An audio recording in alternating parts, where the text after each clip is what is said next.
اسلام مینو مومنانو مسلمانانو ورونو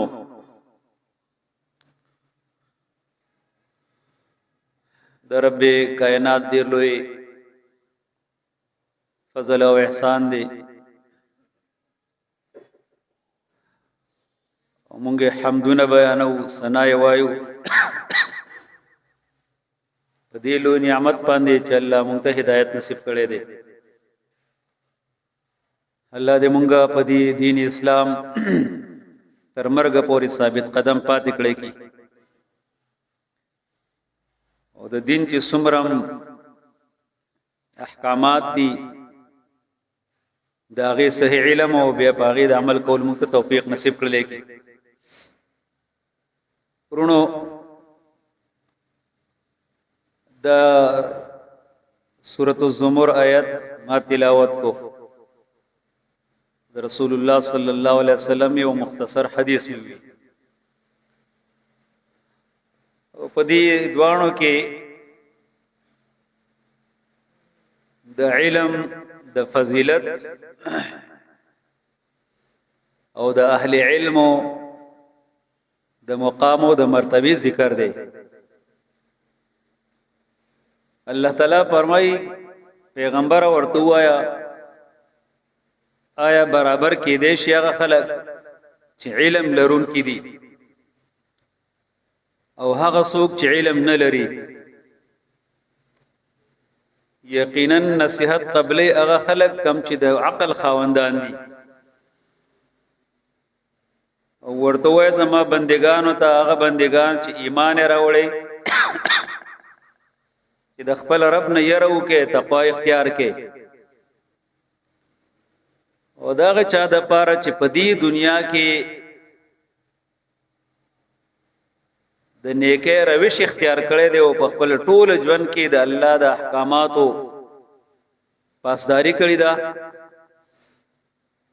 د اغي د پاره بهترینه نتیجه او کامیابی ده دنیا او آخرت دوانو کې او د الله زمکه ډیره پراخه ده یقینا صبر کون کو تعالی به حساب اجر ورکي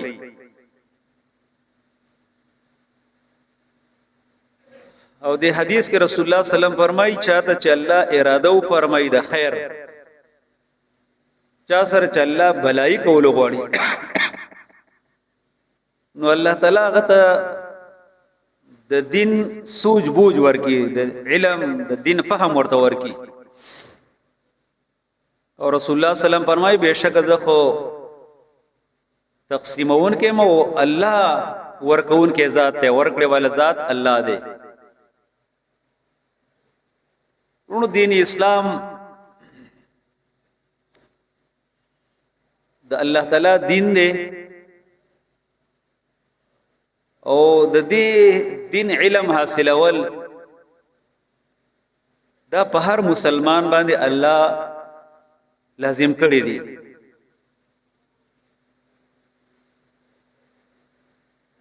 یعنی دین اسلام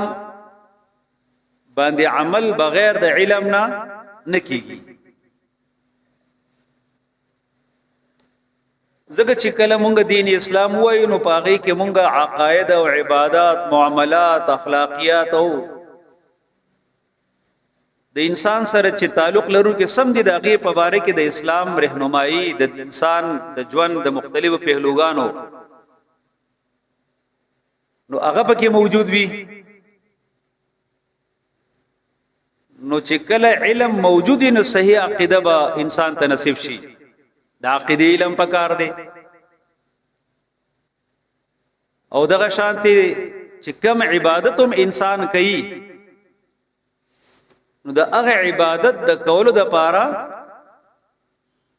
مخکې علم حاصل اول پکار دی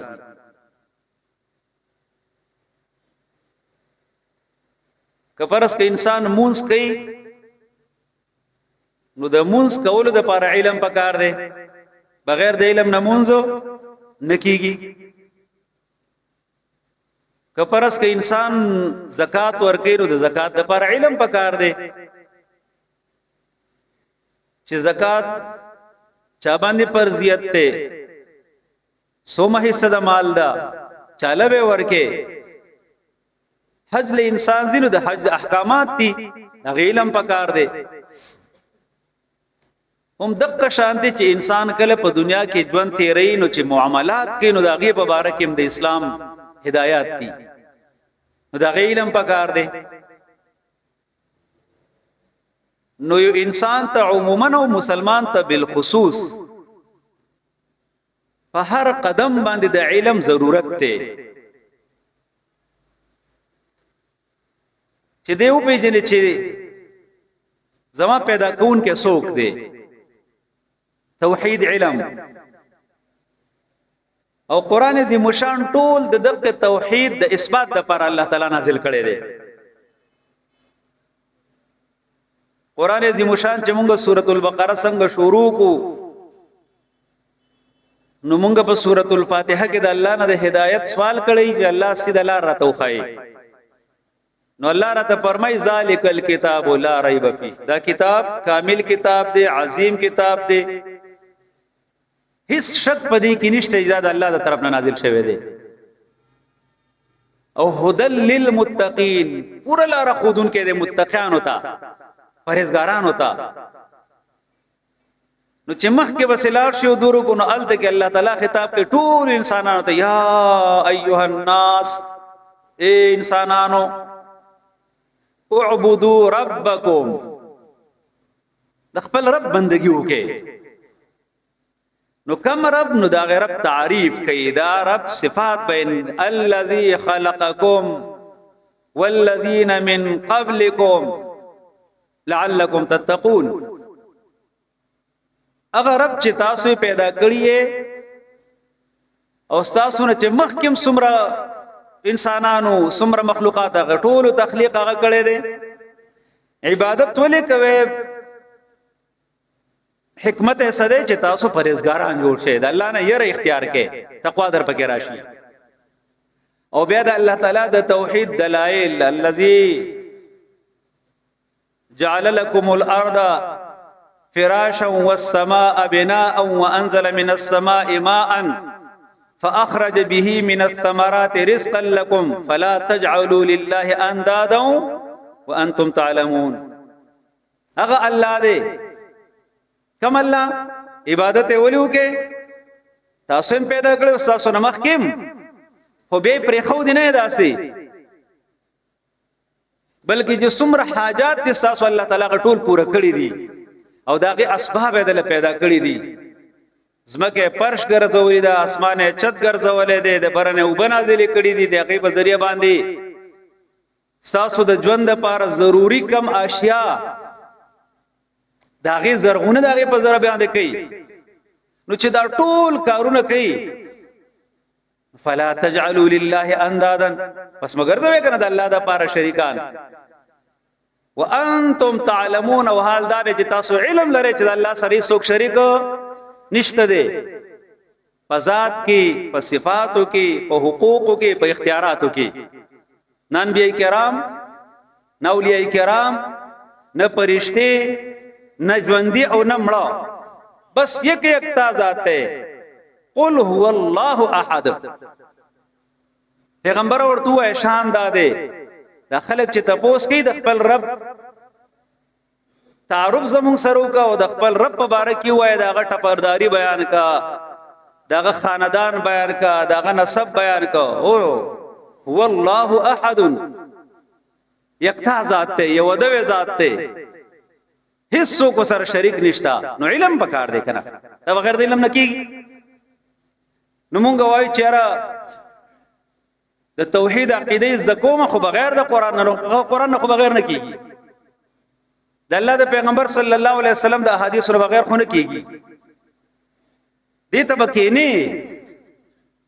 او چې چال الله دا توفیق ورکړي نو دا د ټولو نه غوړه خلک الله دې په دې غوړه کې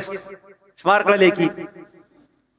ذکر رسول الله صلی الله علیه وسلم فرمایل طلب العلم فریضه علی کل مسلم د علم دین طلب کول د الله د احکامات او ذکر کول دا چوک او دا چمکوا دا چې ستاسو لپاره جایز دی او دا ناجایز دی، دا حلال دی او دا حرام دی، دا روا دی او دا ناروا دی، دا عبادت محض دی او دا ټول ژوند عبادت دی. نو د دغه لپاره تاسو علم طلب وکړئ. نو دا په هر مسلمان فرض دی، هر مسلمان فرض دی. الله دې په موږ کې د علم طلب او طلب پیدا کړي، چې طلب او طلب پیدا شروع انسان دغه د لپاره بیا څه کوي، مهنت ولا کوي کنه. نو قران عظیم شان کې بار بار الله تعالی دا تذکر او ذکر کړی دی چې کم خلق علم والدي اهل علم دي او کم خلق علم نه لرونکي دي، نو دا یو شان دي نشي کېده، دا برابر نشي کېده. اورونو په دین اسلام کې د علم د حصول او دا دغه د تاکید دومره اهمیت ته، نو مونږ چې کله په اهمیت او فضیلت کې خبره کوو، نو مونږ دا وایو کړ چې ولنه وحی راغله په الله په نبی علیه الصلاۃ والسلام باندې. نو د سورۃ العلق اولنی 15 آیتونه دي. نو آغاز د سنه شوه دی د اقرا نشوه دی، اقرا بسم ربک الذی خلق خلق الانسان من علق اقرا وربک الاکرم الذی علم بالقلم علم الانسان ما لم يعلم. آغاز د وحی د لیک او لوست نو شو، د علم د تاکید نو شو. او بیا قران عظیم شان کې الله تعالی فرمایي ټول مؤمنانو الله تعالی مرتبه ورکړي دي. هو الذين اوتوا العلم درجات، چاته چې الله علم ورکړي دي نو د هغه مرتبه د عام مسلمانانو نه اوچتي دي. او بیا د الله د پیغمبر صلی الله علیه وسلم ورونو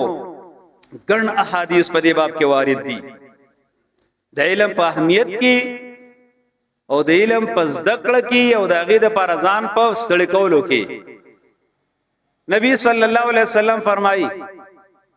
الناس معادن كمعادن الذهب والفضه. د انسانانو مثال داسې دی لکه د قانونو په شان کان، څنګه چې د سرو زرو د سپینو زرو قانون وي، د سرو زرو د کان نه سره زر راوځي، د سپینو زرو د کان نه سپین زر راوځي، د یاقوت دغه نه یاقوت راوځي. خو ملغلری دي د سمندرو خبره، خو زمرود به د زمرود د کان نه راوځي کنه. رسول دغه شانت انسانانو د دې مختلفو قانونو په شانت دي. نو خيارهم في الجاهليه خيارهم في الاسلام اذا فقهوا یا اذا فقهوا. کم خلق چې په جاهلیت کې غوړه خلقو په معاشره کې دا یو مقام یو حیثیت وو، الکه دا ډیر زیات معاملې په هم انسان دی، دا ډیر زیات جرګمار انسان دی، دا یعنی د ژوند په مختلفو شعبجاتو کې هغه ته یو تخصیص حاصل دی. ای ابو جهل مبارک راضی کنا چې جاهلیت په زمانه کې د خپل نوم عمرو ابن هشام دی، خود جاهلیت په زمانه کې بدلته ابو الحکم ویل کېدل، حکمتونو والا، ډیر زیات دانا او بیناو، یعنی معاملې په هم انسان. ابو جهل ولې شو چې کله ورته پته ولګید چې برحق ته پیغمبر دین اسلام برحق ته او انکار وکړو. نو جهل یوازې په معنا د لا علم نه راځي، بلکې د ټول نه لوی جاهل هغه دی چې هغه ته کله حق پیش کړل شو دا انکار وکړي. خو رسول الله صلی الله علیه وسلم فرمایي چې په جاهلیت کې چې مرتبه او مقام او حیثیت والده، نو په اسلام کې هم دا یو حیثیت دي. خو په کوم صورت کې اذا فقهوا اذا فقهوا، کله چې په اسلام کې د اسلام علم حاصل کی، هغه علم چې کم گہرا علم دی پاره کې رسوخ حاصل کی، نو دیو په اسلام کې هم دغه بدقه مقام او بیا چې مونږ وګورو صحابه کرامو زندګۍ د ایمان راوړو نه مخکې، د اسلام قبلولو نه مخکې او د اسلام نه بعد، اسلام د قبلولو نه مخکې په معاشره کې مقام وکنه. ابوبکر صدیق رضی الله عنه مقام نو، د عمر فاروق رضی الله تعالی مقام نو، د عثمان ذی نورین مقام نو، او چې کله اسلام قبول کو او هغه د اسلام علم اصل کو هغه ته ځان اوس پارو نو 1400 کال مخکې تیر شوی دی 1460 سال نه سیوا وشو او مونږه دا دلته تذکرہ کوو ځکه چې هغه خپل صلاحیت او خپل خوبي او کم چې انساني الله تعالی هغه له یو مقام ورکړو په هم ورکړو هغه د اسلام په دې رنگ باندې د منور کړل د اسلام په نور باندې منور کړل د اسلام علم حاصل کو د الله د پیغمبر صلی الله علیه وسلم په صحبت او تربیت کې راغلل نو دوم عظیم خلق ته جوړ شول الله دا په ګورونو باندې انوار ورولې کی خو شرط به سره چې د دین ضروری علم حاصل کی او داغه تقاضی پوره کړي او دا متفقون علیه حدیث ده بلکہ مسلم شریف کې راغله بل حدیث نبی صلی الله علیه وسلم فرمایي په فضیلت کې بل وایو نبی صلی الله علیه وسلم فرمایي لا حسد الا فی اثنتین هیڅ سره حسد نه دی پکار نو حسد نه دل کې مراد دغه معروف حسد نه دی کم چې من راغلی دا کم چې حرام دی دلته د حسد نه مراد رشک دی غیبت دا چاته خبر کېدل دی نو رسول الله صلی الله علیه وسلم فرمایي په دنیا کې هیڅ چاته مخ خبر کېږي ها صرف دو قسم خلکو ته خفقان پکار دی هغه ته پسخیدل پکار دی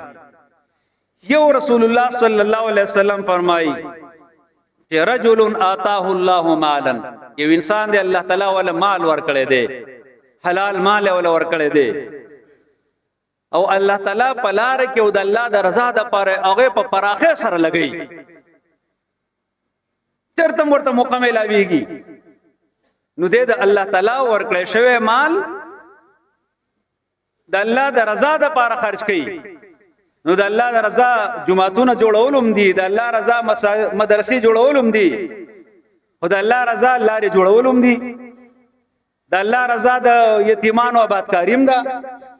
د الله رضا چې څومره داسي چې باغې باندې د انسان ته دغه بهبود کیږي او انسان په خپل خپل باندې ودرول کیږي دا ټول لارې نو دی انسان ته خپه کېدل پکار دی او خپګان داسي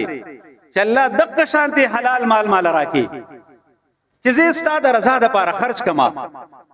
زکه چې الله نه به حلال مال غواړم خو سره به زړه غواړي کنه څومره خلک داسي مال وسري خو په مار باندې بالکل په مال باندې د خمار بشاندې ناسي چرته کې دی مثبت کار د لپاره هغه کې دا توان نه چاغه استعمال کی نو رسول الله صلی الله علیه وسلم فرمایي الله وی فرمایي چې انسان وی مالی مالی مالی زما مال زما مال زما مال الله ورته وی وهلک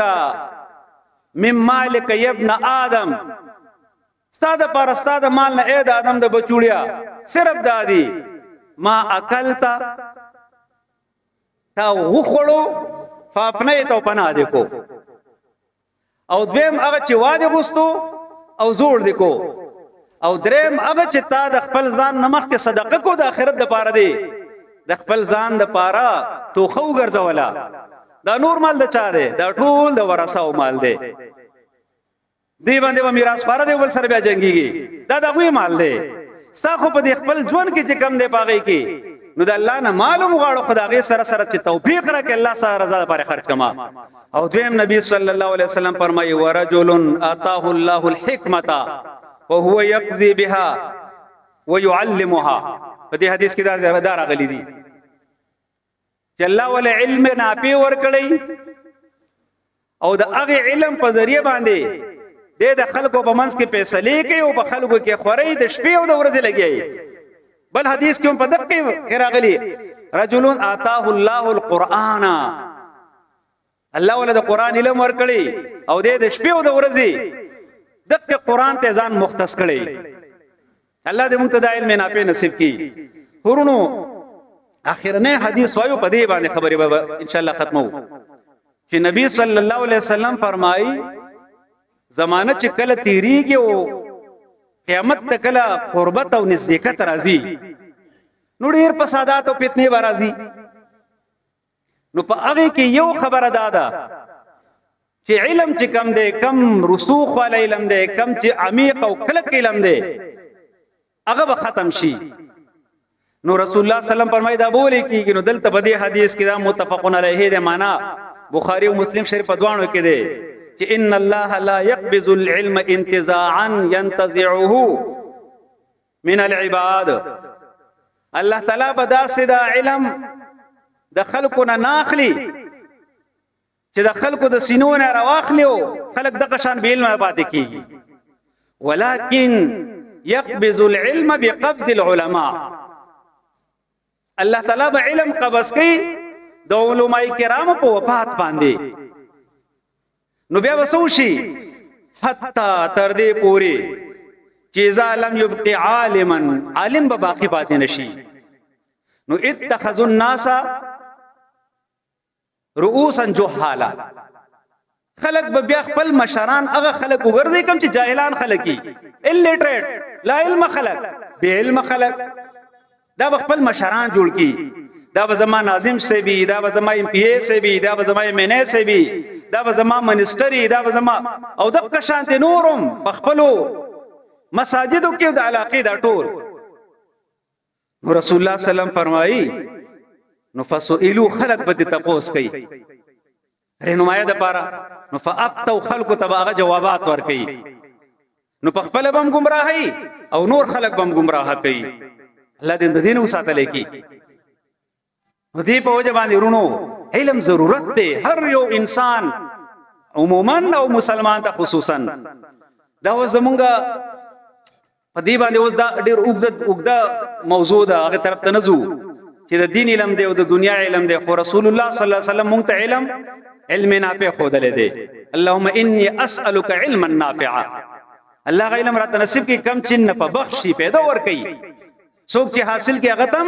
او نور انسانانو تم داغه نه پیدا رسي. نو کاغه پرس که د دنیا مونږ وای دا مروجه قانونم د خو چې سړی په دغه نیت حاصل کوي انسانیت ته داغه نه پیدا ملاويږي. نو دا مطلوب علم دی. خو اصل علم خدای چې باغې د الله معرفت حاصل شي، باغې باندې حلال او حرام انسانو پیژني. نو هغه ظاهره خبر د قران او د حدیث نه بغیر بل علم کې خدای نشته دی. نو دا زمونږ د پاره دوانه ضروري دي. زمونږ د پاره په دنیا کې یو کامل مسلمان په حیثیت باندې ژوند تیرول نو قران او سنت ضرورت دی. خو زمونږ د پاره په دې دنیا کې اسباب مهیا کول نو هغه مونږ ته د ساينس او د ټکنالوژي ضرورت دی. نو دا دوانه علوم پکار دي. نو پکار خداوا چې زمونږ په دې تعلیمي ادارو کې د سیو نظام تعلیم وي چې داغې نه فارغین خلک هغه خلکو چې یو طرف ته په اسلام په مبادیات هم پوي دي، د اسلام په بنیادی احکامات هم پوي دي، او بل طرف ته زمونږ کله حکمرانان جوړې دي زمونږ په دې سیول سرویس کې راتله. نو چې هغه سو په هغه علوم باندې خبرو په دې باندې خبرو نو مسله به بیا ورانه نه و. خو بهرحال په خپل ځای باندې دا زمونږ ورونو چې کم خلک د تعلیمي ادارو نه فارغيږي نو په هغه کې یو د یونیورسيټیز ناراضي او بل طرف ته د مدارس ناراضي. نو د هر چا خپل کار دی په خپل ځای باندې. موږ ته ټولو ضرورت دی. خو الته کې په یونیورسيټیز کې چې کم خلک فارغيږي نو د هغه لپاره خپل ځان له نظام تعلیم دی. نو هغه پروډکشن موږ لرا کوي. نو په هغه کې د ټولو نوې خبره ده چې زمونږ د نظام تعلیم لار نشته. په دې باندې موږ خبره کړې و چې موږ له داسې سړی تیار کی چې هغه یو صحیح مسلمانی راسخ العقیده مسلمانی او داغه سره سره هغه یو محب وطن پاکستانی او داغه سره سره درېمه خبره چې هغه سکیل پولی صلاحیت پکې چې هغه کم یو پیړ کې تلې چې باغې کې هغه داغه امامت وکي. برحال خو نه ملاويږي. خو دې بل طرف ته کله د مدارس نه زمونږ خلک فارغ شي الله دې نورم ډېر خلک فارغ کړي کی. خو الله دې ورته سره دا توفیق عمر کې رونو چې هغه کله خپل مساجد تراشي خپل کلو تراشي نو پاغي کې د اصلاح کارو کی، اصلاح کارو کی، خلکو په منځ کې صلح راولي، د اتحاد امت کارو کی، دې افتراق نه خلکو ساتي. دا چې کم زمون په منځ کې فرقه پرستی نه دینه خلک راو باسي. بد قسمته نه زمون په معاشره کې دغه روح جان لګ ډیر زیات سیوا ده چې کله مدارس نه خلک فارغ شي. مونږ د ټولو ور الحمدلله د زړه د کومینه د ابو مونږه سیکو احترام کو، هر چا سره تعلقي، هر یو فرقه او مسلک سره. نو مونږ د مسلک د پرستش خلاف یو، په مسلک کې د کېدو خلاف نه یو. دا موضوع مونږ بار بار وایو. ورونو چې کله مونږ دغه خلک راشي نو د هغوی قدر او احترام پکار دی خو د هغې سره سره فرض کدا کشران خلکی نو مونږ ته خو هغه قرآن او سنت پر ته بیانوي که نه مونږ دغه نه دا تپوس کوو وسره دغه سره په دې بنیاد باندې ناسته کول دغه رهنمایي کول چې بھائی د مسجد چې کوم دی دا د مسلمانانو مرکز جوړ شي دا د اسلام مرکز جوړ شي دا د یو فرقې مرکز جوړ نشي په دې باندې په امین بالجهر او بالسر باندې جګړې شروع نشي په دې باندې پر پولیدین او پادم پر پولیدین باندې جګړې شروع نشي په دې باندې په یو بل پتوی شروع نشي بلکې مونږ ټول چاري اوسو کې خامخا وسوک د چرته کې عالم نه متاثرې او دا هغه د سکول ابطال سره تعلقي هغه په فروعاتو کې د هغه اتباع کوي نو من نه ده نو که سړی د یو بل سره دا څه خپل مذاکره کوي نو هغه خسته ده چې سړی د دلیل په بنیاد باندې یو بل سره خبره کوي او چې په یو بل دا پتوی نو دا هغې د وجې نه ډېر زیاترونو د امت تقسیم در تقسیم دی الله دې د امت د دین راوستلی کی زموږ د ټولو د الله تعالی اتحاد او اتفاق په دین اسلام نصیب کی د دې تیرې ورځو کې یو څو علماء کرام وفات شول ډېر لوی خلک یو تاسو به اورېدلي پیر ذوالفقار نقشبندي بیسیکلی انجینیر و خو بیا یې دین علم یې حاصل کړی دی او بیا په دغه لحاظ سره تصوف په دې سلسله کې د خلکو ډېره رهنمایي کوله ډېر اختلاف به ورسره د چایي خو د خلکو اصلاح کوله او د هغې سره سره بل یو دغه سید مختار الدین د کربوغه هنګو اوسېدونکی و ډېر لوی عالم و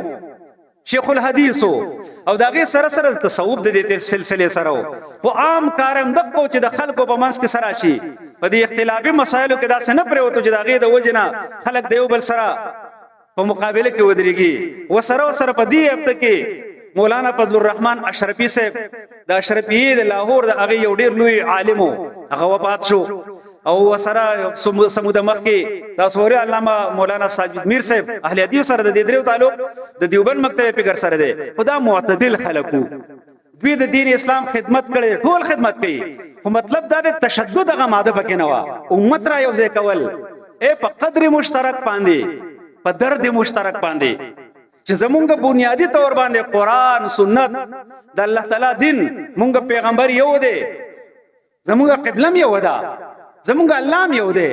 زمونږ قرآن هم یو دی نو بیا پکې ولې د یو بل سره داسې یو چې مونږ په یو جومات کې کله کم مسجد کې امین بالجهر ویلې کېږي نو په هغې کې هغه څوک نه پرېږدي چې څوک پکې بېسر امین وایي یا خپې هغه نه جنګوي یا هغه لاس اوچت نه تړي او زمونږ په عامو جوماتونو کې چې په کم ځای کې بېسر په قلار باندې امین ویلې کېږي نو هغه بالجهر پکې نه پرېږدي بلکې ډېر شدت پکې اختیاروي دا ټولې خبرې چې کم دي دې ته ویلی شي تنوع فی الدین په دې مسله کې د الله د پیغمبر نه دا طریقه را نقل او دا را نقل ده نو په هغې کې د اولا او د غیر اولا خبره ده خو بهرحال د دې علماء کرامو معرض وکړو دا ډېر زیات د امت د اتحاد او د اتفاق خلک الله تعالی د هغوی مغفرت نصیب کړلی کړي او الله دې زموږ ټولو د خیر کار واخیستلی کړي زمونږ جوماتونه او مدارس الله تعالی تا ابد هم دغه شانتې آباد وساتلی کړي او الله تعالی دې مونږ ټولو ته توفیق را نصیب کړي چې مونږ د دین اسلام سره کم نسبت دی نو چې د علم په بنیاد باندې قائم کو اخرنه خبره کومه د علم په بنیاد باندې مونږ اوس په مانځ باندې ولاړ یو کنه نو په دې مونږ باندې مونږ چا ودرولي وو نو کېدای شي د جومات امام ودرولي وو ډېر خلک به داسې چې هغه خپل مور ودرولي خپل نیا ودرولي نو که پرس که زه د چا سره ماته یو ملګری موجود دی بلکې درته په دې جومات کې موجود دی وایي په سعودي عرب کې وما